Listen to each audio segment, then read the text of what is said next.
അതിന് തൊട്ട് പിന്നിലായി അരങ്ങ നൃത്തം, അതിന് തൊട്ട് പിന്നിലായി ബൊമ്മലാട്ടം, അതിന് തൊട്ട് പിന്നിലായി ലൈറ്റ് വാഹനം, അതിന് തൊട്ട് പിന്നിലായി ശിങ്കാരിമേളം അഭയകല വെഞ്ഞാറുമൂട്,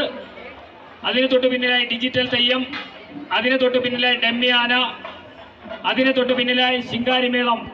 ബേബി കലാസമിതി കിളുവാനൂർ, അതിന് തൊട്ട് പിന്നിലായി ഫ്ലോട്ടുകൾ സർപ്പഗണപതി, അതിന് തൊട്ട് പിന്നിലായി ശ്രീരാമ ജന്മഭൂമി, അതിന് തൊട്ട് പിന്നിലായി കാളിയമർദ്ദനം, അതിന് തൊട്ട് പിന്നിലായി മഹാവിഷ്ണു, അതിന് തൊട്ട് പിന്നിലായി DJ വക്കമുക്ക്, അതിന് തൊട്ട് പിന്നിലായി എലിസബത്ത് സ്കൂൾ. ഈ പറയുന്ന ക്രമീകരണത്തിലാണ് ഘോഷയാത്ര